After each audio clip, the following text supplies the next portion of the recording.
Good morning class. अभी तक हमने स्लाइड मीटर ब्रिज कर लिया था, स्लाइड वायर ब्रिज या मीटर ब्रिज बोला था हमने उसको, और उसके लिए हमने वैल्यूज़ निकाली थी किसकी, अननोन रेजिस्टेंस की। जब आप प्रैक्टिकल करेंगे तब भी आप ये निकालेंगे। आज हम करने जा रहे हैं पोटेंशियोमीटर। या तो 3 मार्क्स में इससे पहले वाला आएगा या 3 मार्क्स में इसके बाद। इसके 3 टॉपिक हैं, उनमें से कोई भी एक टॉपिक आ सकता है। 2 मार्क्स में सिर्फ इनके ये डायग्राम्स बनाने आ सकते हैं, या इसका प्रिंसिपल पूछ के और फिर कोई भी एक चीज़ आ सकती है, यानी कंपेयरिंग ऑफ ईएमएफ आ सकता है, इंटरनल रेजिस्टेंस निकालना आ सकता है, या यही वर्किंग पोटेंशियोमीटर वर्किंग कैसे करेगा ये आ सकता है। थ्योरेटिकल क्वेश्चन आएगा, या इस पर 3 मार्क्स का न्यूमेरिकल आ सकता है। तो सबसे पहले पोटेंशियोमीटर में क्या है अपने पास, इसमें इस तरीके का अरेंजमेंट किया जाता है। 400 मीटर की वायर लगाई जाती है इसमें, और यहाँ पर अपने पास क्या लगाई जाती है, बैटरी। बैटरी के साथ यहाँ पर मैंने जोड़ दिया सीरीज़ में अपने पास एमीटर, और ये जोड़ दिया मैंने रेहोस्टेट। इधर वोल्ट मीटर है। तो इसका प्रिंसिपल क्या कहता है कि अपने पास जब ये अरेंजमेंट हम करते हैं तो वर्किंग किसके ऊपर बेस्ड है कि पोटेंशियल फॉल जो होगा अपने पास वो डायरेक्टली प्रोपोर्शनल होगा किसके, लेंथ के। The working of a potentiometer is based on the fact that the fall of the potential across any portion of the wire is directly proportional to the length of that portion, provided the wire of the uniform cross section and the constant current is flowing through it। यहाँ पर सबसे main चीज़ क्या है कि जो current की value है वो हमेशा हमने क्या रखनी है, कांस्टेंट रखनी है। 2 मार्क्स में ये भी पूछा जा सकता है कि यहाँ पर पोटेंशियोमीटर में रेहोस्टेट का काम क्या है। तो रेहोस्टेट का काम यही है कि जब हम यहाँ से क्या करते हैं, लेंथ चेंज करेंगे, तो लेंथ चेंज करने की वजह से हमारे पास क्या होगा, करंट पर फर्क पड़ेगा, क्योंकि अपने पास क्या वैल्यू होती है, V equal to I R, right. और आई आर इजिकल टू क्या होता है, रो एल बाई ए। तो यहाँ से अपने पास अगर लेंथ इंक्रीज कर रही है तो रेजिस्टेंस क्या करेगा, इंक्रीज करेगा, और रेजिस्टेंस इंक्रीज करेगा तो करंट की वैल्यू क्या करेंगी, डिक्रीज करेंगी। To keeping the current constant in the circuit we use the rheostat. तो ये रेहोस्टेट का काम है यहाँ पर, और इसी से ही ये डिराइव किया गया है, इसका ये जो बेसिक प्रिंसिपल है। तो V इजिकल टू क्या लिखते हैं हम, आई आर। आर की जगह पे यहाँ पर वैल्यू रख दूँ, रो एल बाई ए। अब अपने पास रजिस्टिविटी कांस्टेंट है, area of cross section constant है, और करंट हमने कांस्टेंट रखना है।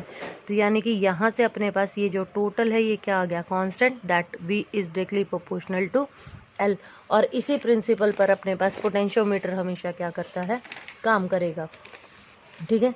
तो यानी कि अगर मैं इसका यहाँ से ग्राफ प्लॉट करूँ तो अपने पास ग्राफ कैसा प्लॉट होगा, V और L के बीच में स्ट्रेट लाइन ग्राफ प्लॉट होगा। और अगर इसको क्या लिख दूँ, V इजिकल टू के एल। के यहाँ पर क्या है अपने पास, इसकी जगह पर मैंने पुट किया कांस्टेंट की जगह पर, तो K इजिकल टू किसके बराबर आ जाएगा, V बाय L। और किसी भी चीज़ को जब हम उसकी लेंथ से डिवाइड करते हैं इट बिकेम्स इट्स ग्रेडियंट। तो ये क्या बन जाएगा अपने पास, पोटेंशियल ग्रेडियंट। ठीक है। तो अपने पास यानी कि जो फॉल होगा potential per unit length of the wire is called the potential gradient. अब इसका यूज करके हम क्या कर सकते हैं कि हमारे पास क्या निकाल सकते हैं, पोटेंशियल डिफरेंस निकाल सकते हैं पोटेंशियोमीटर यूज करके। तो इसके लिए हम क्या करेंगे, इसके लिए सर्किट डायग्राम बनाएंगे।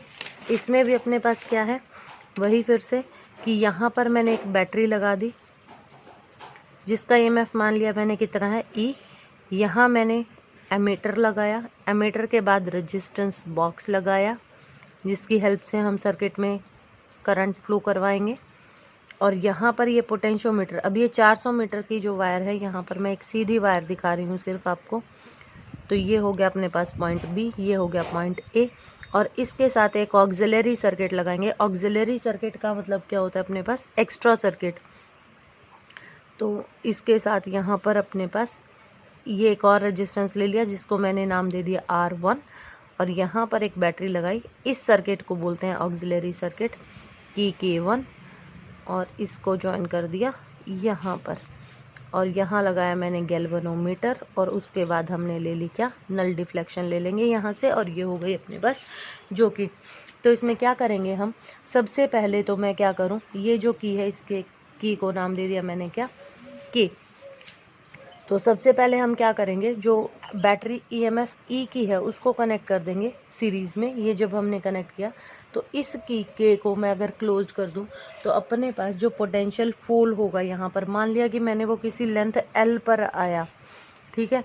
तो जब ये जो कि मैंने इसके साथ क्या करी, कनेक्ट करी, तो यहाँ से होते हुए इसके अक्रॉस में जो अपने पास पोटेंशियल आया, वो पोटेंशियल हमने मान लिया कि वो कितना आया, किसी लेंथ L पर आया। तो अपने पास क्या हो जाएगा, V = KL।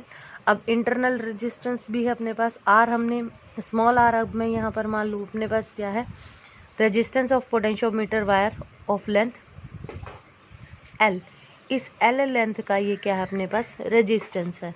तो अपने पास I = क्या हो जाएगा, E, और R कितना हो गया, टोटल R ये, और जो वायर का आया वो कितना है, R। तो ये सीरीज में जुड़ा हुआ है तो कितना हो गया, R + R।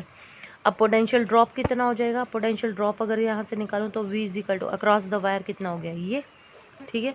और इसके लिए यहाँ पर अब I की वैल्यू पुट कर दूँ, I की वैल्यू क्या होगी, E R + R, और इनटू में क्या आ गया अपने पास, R।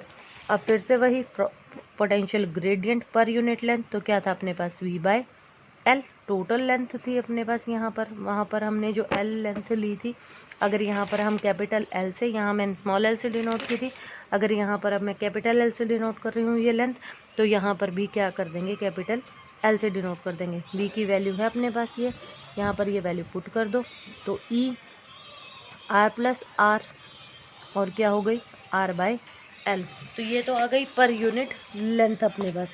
और हमें किस लेंथ के लिए चाहिए है कि अपने पास जो L आया वो L क्या है अपने पास, यहाँ पर ये लेंथ जहाँ पर अपने पास ये ड्रॉप आया था, यहाँ पर ये जो लेंथ अपने पास आई थी, ये तो पोटेंशियल हो गया अपने पास पर यूनिट लेंथ के लिए। और ये लेंथ कौन सी हो गई अपने पास, जिसके ऊपर अपने पास वो ड्रॉप आया है। तो इस तरीके से हम यहाँ से V की वैल्यू क्या कर सकते हैं, कैलकुलेट कर सकते हैं। ये K की वैल्यू हो गई अपने पास, और यहाँ से V = क्या हो जाएगा, KL। ये L यहाँ आया है अपने पास फिर, ठीक है। इसी तरीके से हम क्या कर सकते हैं, EMF कंपेयर कर सकते हैं किन्हीं भी दो सेल का कंपेयर करने के लिए अपने पास क्या हो जाएगा, comparing the EMF of 2 cell. इसमें फिर से वही यहाँ पर लगा दी बैटरी, एमीटर, और उसके साथ rheostat to keeping the current constant, और यहाँ पर हमने लगा दिया इसके बाद की, और की के बाद यहाँ पर हो गया अपने पास वायर, ठीक है।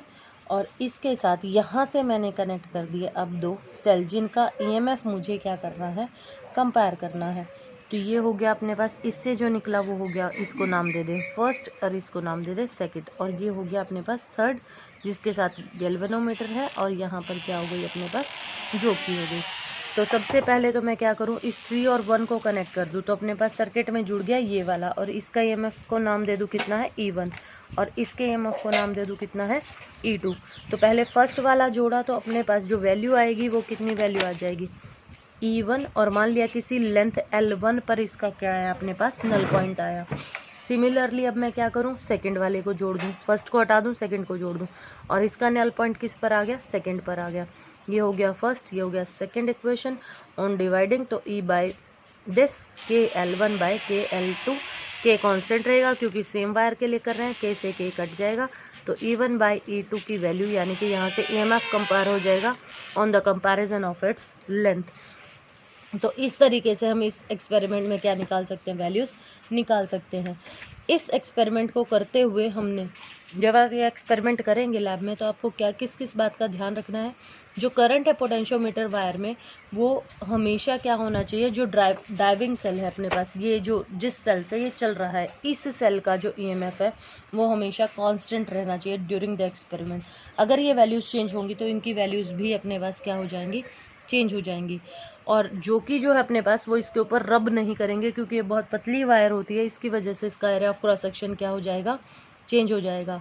करंट जो है वो हमेशा क्या होगा, कॉन्टिन्यूसली इसके अंदर से जाएगा, लेकिन बहुत देर तक हम करंट इसमें से नहीं जाने देंगे क्योंकि इसका एरिया ऑफ क्रॉस सेक्शन बहुत कम है, तो रेजिस्टेंस हाई है, तो हीटिंग इफेक्ट प्रोड्यूस हो जाएगा यहाँ से due to Joule's heating effect, उसकी वजह से ये जल सकता है।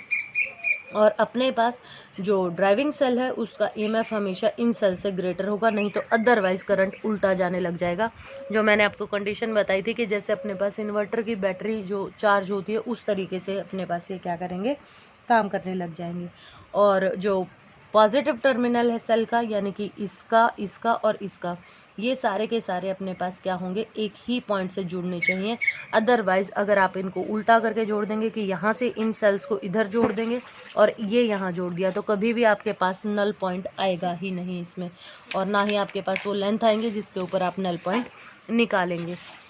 अब इसी मेथड में अपने पास जो नेक्स्ट है, इसमें हम निकालेंगे इंटरनल रेजिस्टेंस, निकालेंगे किसका, सेल का। तो इसके लिए अपने पास जो सर्किट होता है वो इस तरीके का होता है, इंटरनल रेजिस्टेंस। 3 है ये पोटेंशियोमीटर के, वर्किंग प्रिंसिपल और ईएमएफ, कंपेयरिंग ऑफ ईएमएफ और इंटरनल रेजिस्टेंस। तो ये फिर से बैटरी जोड़ी, ईएमएफ ई की, ये रिहोस्टेट और इस रिहोस्टेट के साथ यहाँ पर जोड़ दी मैंने की। सेम सर्किट है इसका, ये वायर हो गई अपने पास A to B। इसके साथ अब यहाँ पर क्या जोड़ेंगे, इस A से यहाँ पर एक सेल जोड़ेंगे जिसका इंटरनल रेजिस्टेंस हम निकालेंगे, और इसके साथ जोड़ेंगे यहाँ पर रेजिस्टेंस बॉक्स जिसके साथ E जोड़ेंगे यहाँ पर, और ये यहाँ कनेक्ट करके इससे, इस पॉइंट से फिर अपने पास क्या जाएगा, गैल्वेनोमीटर, और गैल्वेनोमीटर से क्या जाएगी जो की। इसमें अब सबसे पहले क्या करेंगे कि ये जो की है अपने पास, इस के की को ज्वाइन करके इस ईएमएफ से हमने निकाल लिया नल पॉइंट, और ये नल पॉइंट आया अपने पास किस पर, यहाँ पर K1 पर। अब जब मैं ये वाली की भी क्या कर दूं, अटैच कर दूं, तो यहाँ से होते हुए अपने पास जाएगा, और इसका ईएमएफ जो होगा अपने पास, इसका ईएमएफ मान लिया कितना था अपने पास, E था, ठीक है। अब अपने पास जो पोटेंशियल ड्रॉप इसके अक्रॉस में आएगा, इस रेजिस्टेंस के अक्रॉस में जो पोटेंशियल ड्रॉप आएगा V = K, और वो मान लिया नल पॉइंट अब किस पर आया अपने पास, L2 पर आया। तो ये दो इक्वेशन आ गई अपने पास, इनको डिवाइड कर दो, E/V = K, L1/K L2, K से K कट गया, तो अपने पास E/V की वैल्यू क्या आ गई, L1/L2 वैल्यू आ गई, जिसको अभी मैं यूज़ करूँगी। अब आपने इंटरनल रेजिस्टेंस निकाला था, इंटरनल रेजिस्टेंस की वैल्यू क्या थी आपके पास, E/V/V, और इनटू में क्या था, R। अब इसको अलग करके लिख लो, E/V माइनस, ठीक है, और ये क्या हो गया 1 × R। तो E/V को क्या लिख सकते हो, L1/L2। तो यहाँ पर क्या आ गया, L1/L2 -1 और इंटू R। तो इस तरीके से आप क्या निकाल सकते हो, इंटरनल रेजिस्टेंस यहाँ से निकाल सकते हो। एक और टॉपिक है इसमें, the sensitivity of the potentiometer की सेंसिटिविटी अपने पास किस किस पर डिपेंड करती है। 2 मार्क्स में ये क्वेश्चन भी पूछा जा सकता है। तो अपने पास यहाँ से देखो कि हमारे पास जो पोटेंशियल ग्रेडियंट है, सेंसिटिविटी अगर बढ़ानी है, सेंसिटिविटी का मतलब कि हम छोटे से छोटा उसमें क्या निकाल पाएँ, अगर थोड़ा सा भी पोटेंशियल ड्रॉप हो रहा है तो उसको हम मेज़र कर पाएँ। तो अपने पास पोटेंशियोमीटर की सेंसिटिविटी कब इंक्रीज होगी, यानी कि K = किसके बराबर था, V/L के। अगर हम यहाँ पर इसको पोटेंशियल ग्रेडियंट को अगर घटा दें तो हम सेंसिटिविटी क्या कर सकते हैं, इंक्रीज कर सकते हैं।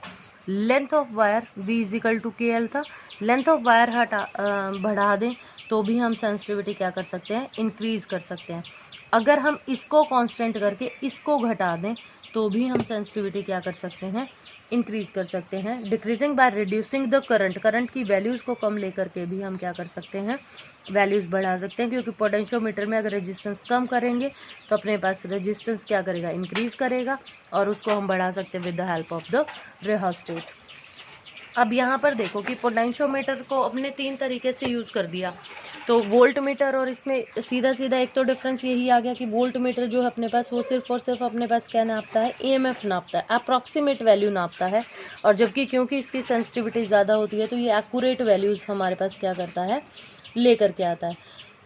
मीनवाइल ईएमएफ जो अपने पास does not draw any current from the source of the non EMF, और पोटेंशियोमीटर के लिए अपने पास किसी करंट की ज़रूरत नहीं होती कि करंट वहाँ से जाए, क्योंकि करंट हमने ऑलरेडी कांस्टेंट कर दिया है। और वोल्ट मीटर में अपने पास कॉन्टीन्यूसली करंट ड्रॉ होगा वहाँ से।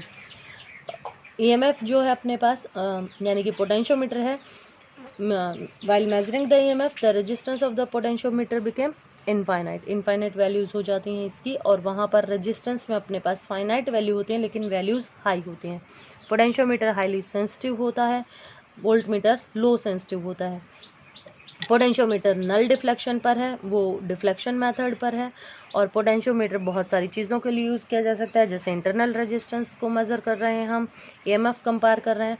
और वोल्टमीटर जो है हमारे पास वो सिर्फ और सिर्फ क्या नापता है, पोटेंशियल डिफरेंस नापता है। तो ये आपकी सेकंड यूनिट यहाँ पर ख़त्म हो जाती है। और इसके बाद मैं एक वीडियो और डालूंगी जिसमें मैं आपको हर तरीके के एक एक न्यूमेरिकल कराऊंगी, एक या दो न्यूमेरिकल कराऊंगी जो मुझे लगता है कि इम्पॉर्टेंट है। इसके बाद आप इसके न्यूमेरिकल्स ट्राई कीजिए और जितना हो सके पोटेंशियोमीटर के न्यूमेरिकल्स, मीटर ब्रिज और पोटेंशियोमीटर के न्यूमेरिकल्स ज़रूर कीजिए। अब 3-4 सालों से किरचॉफ्स पर न्यूमेरिकल नहीं आता, पोटेंशियोमीटर या मीटर ब्रिज पर न्यूमेरिकल आता है। तो 3 मार्क्स का बड़ा न्यूमेरिकल आता है यहाँ से, इस चैप्टर से। तो इस पूरे चैप्टर से जो अपने पास ये यहाँ से जहाँ से किरचॉफ शुरू हुआ था, इस चैप्टर से अपने पास 6 मार्क्स के क्वेश्चंस आते हैं। 3 मार्क्स का न्यूमेरिकल और 3 मार्क्स की कई बार थ्योरी भी आ जाती है। नहीं तो 5 मार्क्स, 4, कई बार 4, 5, 6 तीनों में से कुछ भी आ सकता है, लेकिन आएगा ज़रूर यहाँ से। तो इसको कीजिए, जो प्रॉब्लम्स हो वो प्रॉब्लम्स भेजिए। सेकेंड यूनिट कंप्लीट हो गई है, थर्ड यूनिट हम आफ्टर समर ब्रेक शुरू करेंगे।